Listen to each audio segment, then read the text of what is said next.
নামাজ না পড়লে মানুষ বলেন এটা কি জাহান্নামে যাবে নাকি জান্নাতে যাবে?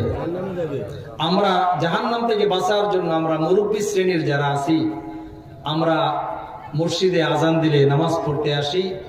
আমার মায়েরা চাচিরাও নামাজে দাঁড়ান, কিন্তু আমার সন্তানটা যে যুবতী মেয়ে এবং যুবক ছেলে যার উপরে নামাজ ফরজ হয়ে আছে, তাকে ঘুম থেকে ডাক দেই না। এই শীতের মধ্যে ঠান্ডা পানি দিয়ে ওযু করবে না, আগামীকাল পরীক্ষা, এখন যদি ঘুম থেকে ডাকি তাহলে পরীক্ষার ডিস্টার্ব হবে। কথা ঠিক কিনা বলেন? দুনিয়ার স্বার্থের জন্য, দুনিয়ার ফলাফল লাভের জন্য, দুনিয়ার সুখ শান্তির জন্য আমরা সন্তানদেরকে কম্বলের নিচে শোয়ায় রাখি শীতের কষ্টের জন্য। আমার ভাইরা একবার ভাবেন তো, যে আমরা যারা আমাদের উপযুক্ত ছেলে মেয়েকে কম্বলের নিচে শোয়ার সুযোগ দিয়ে নিজেরা নামাজ পড়লাম, জাহান্নাম থেকে নিজেরা বাঁচলাম, আমার সন্তানকে কি করলাম? জাহান্নামের দিকে ঠেলে দিলাম। ঠিক কিনা বলেন? তাহলে কোনো সচেতন মানুষ, বাবা মা কখনো চাবে না যে আমার সন্তান জাহান্নামে যাক। এই জন্য নিজেও জাহান্নাম থেকে বাঁচতে হবে, সন্তানদেরকেও বাঁচাইতে হবে। নিজেও নামাজ পড়ব, সন্তানদেরকেও নামাজ পড়ানোর জন্য চেষ্টা করতে হবে। আর এই নামাজ পড়তে হলে, ইবাদত করতে হলে সর্বপ্রথম যে জিনিসটা লাগে, কোরআন তেলাওয়াত লাগে কি লাগে না বলেন? এই কোরআন তেলাওয়াত আমরা পারি না। আখারে আমাদের বাচ্চাদেরকেও কোরআন তেলাওয়াত শিক্ষা দেওয়ার জন্য এই কিন্ডারগার্টেন বের হইয়া এমন গজব দুনিয়াতে নাজিল হয়েছে বাংলাদেশে। আগে সকালবেলায় বাচ্চারা মক্তবে গিয়ে কোরআন শিখতো, তারপরে এসে প্রাইমারি স্কুলে যেত। ওই সময়কার স্কুলের ছাত্রগুলি যারা মক্তবে পড়ে পরবর্তীতে স্কুলে গেছে, তারাই বড় বড় অফিসের অফিসার হয়েছে। ঠিক কিনা বলেন? বিভিন্ন পদে পদায়ন হয়েছে, লেখাপড়া ভালো করছেন কোরআনের বরকতে। রাস্তাঘাটে হাঁটলে সকালবেলায় আমার মায়েরা, চাচিরা, খালারা কোরআন তেলাওয়াত করতেন, কোরআনের একটা আওয়াজ ঘর থেকে বের হইতো। ঠিক কিনা বলেন? ঘরটা শান্তি ছিল, বরকত ছিল। আর এখন কোরআন তেলাওয়াত নাই, সারা রাত্র টিভি, নাটক, সিরিয়াল দেখে দেখে মোবাইলের মধ্যে রাত্রে ঘুমাইতে ঘুমাইতে 12টা-1টা বাজে, সকালে আর ফজরের নামাজের খবর নাই, কোরআন তেলাওয়াতের খবর নাই। ঠিক কিনা বলেন? ওই ঘরটার মধ্যে আল্লাহর গজব আসবে না তো কি আসবে? ঠিক কিনা বলেন?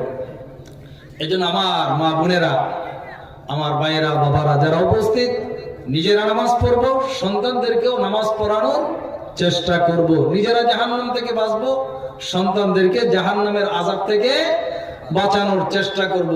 কোরআনে যে আল্লাহ তাআলা বলেছেন জাহান্নামের আগুনের অবস্থা, নবীজি যে বলেছেন জাহান্নামের আযাবের অবস্থা, এই কথাটা কি আপনাদের বিশ্বাস হয় কি হয় না বলেন? কত পার্সেন্ট? 100%।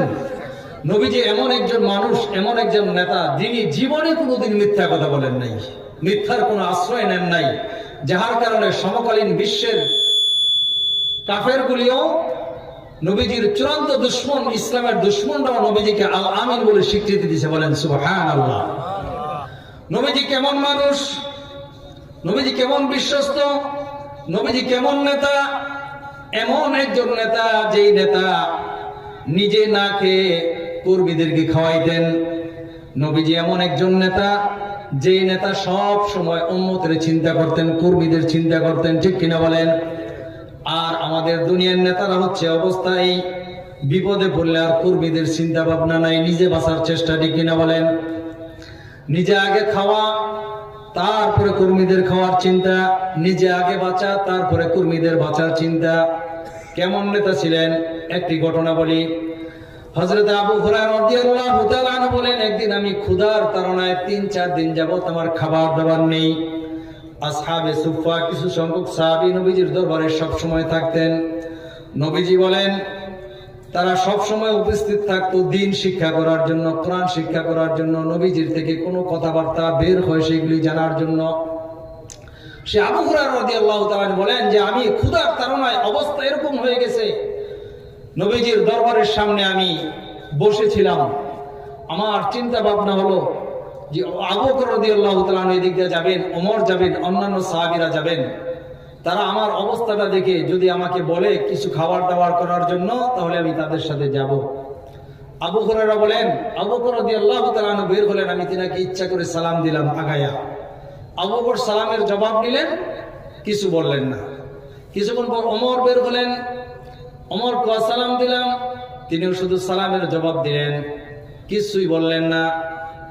আবু হুরায়রা বলতেছেন, আমার খুবই কষ্ট লাগতেছে, আমার মনে খুব চাইতেছে যদি তারা সালামের জবাব নিয়ে জিজ্ঞেস করতো খাওয়া দাওয়া করছো না, কি অবস্থা, আমি বলতাম না খাই নাই, হয়তোবা আমার অবস্থা দেখে বাড়িতে নিয়ে কিছু খাবার দাবার দিবে, এই আশা আমি এখানে বসে রয়েছি।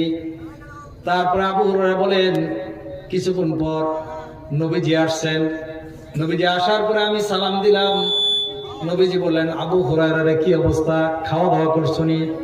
আবু হুরায়রা বললেন যে না, আমি খাই নাই। নবীজি বলেন, চলো আমার সাথে।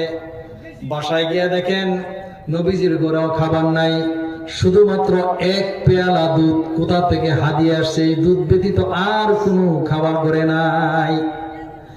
নবীজি বলেন, আবু হুরায়রা যাও, সেখানে সাহাবীদের জামাত, তাদেরকে ডেকে নিয়ে আসো।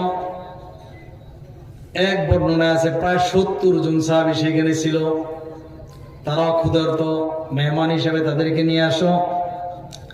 আবু হুরায়রা চিন্তা করতেছে, এই এক পেয়ালা মাত্র দুধ আমি যদি তাদেরকে নিয়ে আসি, মেহমানদারির দায়িত্বটা আমাকে দিবেন, তাহলে তারা খাবে কি, আমি খাবো কি, আমার হয়তো হবে না এতটুকু।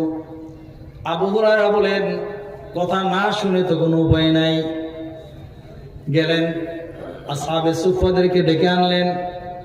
আনার পরে আবু হুরায়রাকে নবীজি বললেন, আবু হুরায়রা, তুমি এই দুধ তাদের মধ্যে মেহমানদারি করো, খাওয়াও। আবু হুরায়রা চিন্তায় পড়ে গেলেন, কি করি, না খাওয়ায় তো কোনো উপায় নাই। আবু হুরায়রা বলেন, আমি এই এক পেয়ালা সামান্য দুধ একজন একজন করে খাওয়াইতে থাকলাম, প্রত্যেকেই পরিতৃপ্ত হয়ে খাইতেছে, পেট ভরে খাইতেছে। 70 জন সাহাবী খেয়ে শেষ করলো, তাদের পেট ভরে গেল, কিন্তু পেয়ালার দুধ শেষ হলো না। বলেন সুবহানাল্লাহ। তারপরে আবু হুরায়রা বলেন, সর্বশেষ আমার সিরিয়াল আসছে। নবীজি বললেন, আবু হুরায়রা খাও। তিনি বলেন, আমি খাইলাম। আবার নবীজি বলেন, আবু হুরায়রা আবার খাও। আবার খাইলাম। আবার বললেন, খাও। তিনি বললেন, আমি আবার খাইলাম। নবীজি আবার বললেন, আবার খাও। নবী আবু হুরায়রা বলতেছেন, ইয়া রাসূলুল্লাহ, আর এক চুল পরিমাণ জায়গা আমার পেটের মধ্যে ফাঁকা নাই, এক ফুটা দুধ আর আমার ঢুকানোর জন্য সম্ভব না, জায়গা নাই। তারপরে আবু হুরায়রা বলেন, তারপরে নবীজি সেই পেয়ালার দুধটুকু খাওয়ার পরে শেষ হয়েছে। বলেন সুবহানাল্লাহ। তাহলে এরকম একটা অবস্থা যদি আমাদের নেতাদের হাতে হইতো, তাহলে নিজে আগে খাইতেন, বিবিরে খাওয়াইতেন, বাচ্চারে খাওয়াইতেন, তারপরে দেখতেন যে কাছের কর্মী যারা আছে, রাত্র দিন যারা তার কাছে থাকে, তারা খাওয়াইতেন। ঠিক কিনা বলেন? কথা ঠিক? ঠিক। এরকম নবীজি দুনিয়াতেও যেরকম উম্মতের মায়া করছেন, পরকালও কিয়ামতের ময়দানে আমরা বয়ানে শুনি নবীজি যে কি করবেন। তো এই জন্য সেই নবীজির কথা বিশ্বাস করে, নবীজি বলেছেন জাহান্নামের আযাবের কথা বিশ্বাস করে আমরা কান্নাকাটি যদি করতে পারি, জাহান্নাম থেকে বাঁচার জন্য যদি আল্লাহর কাছে ক্ষমা চাইতে পারি, তাহলে আল্লাহ পাক আমাদেরকে পুরস্কার অবশ্যই দান করবেন। ঠিক কিনা বলেন? যাক, এখন ইমানের কথা, ইমানের কিছু কথাবার্তা আমরা আলোচনা করি। ইমানদারদেরকে আল্লাহ পাক ডাক দিয়েছেন। তাদেরকে বলেন ইমানদারদেরকে। আমরা সবাই তো এখানে ইমানদার নাকি?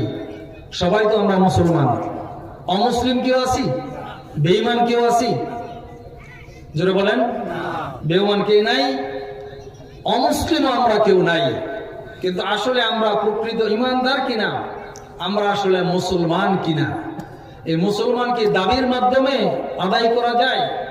ইমান কি দাবির মাধ্যমে পূর্ণতা লাভ করে, নাকি এটার কোনো নীতিমালা আছে? আমরা একটু হাদিস থেকে জানার চেষ্টা করব। একটা হাদিস, নাম হচ্ছে হাদিসটা হাদিসে জিব্রাইল। হাদিসে জিব্রাইল। ওমর রাদিয়াল্লাহু তাআলা আনহু থেকে হাদিসটা বর্ণিত। আন উমর ইবনুল খাত্তাব রাদিয়াল্লাহু তাআলা আনহু, ওমর রাদিয়াল্লাহু তাআলা আনহু বর্ণনা করেন, যাতা ইয়াউমিন ইসতালা আলাইনা রাজুলুন বিয়াদুন সিয়াদুশ শাঈর। ওমর বলেন, আমরা কিছু লোক নবীজির দরবারে উপস্থিত ছিলাম। এমন সময় হঠাৎ করে একজন লোক নবীজির দরবারে উপস্থিত হয়েছে। লোকটার অবস্থা বর্ণনা করতেছেন। ওমর বলেন, লোকটা যে আসছে, তিনার পোশাক আশাক একদম দবদবে সাদা, আর চুল দাড়িগুলো হচ্ছে একদম কালো কুচকুচে, বলেন সুবহানাল্লাহ।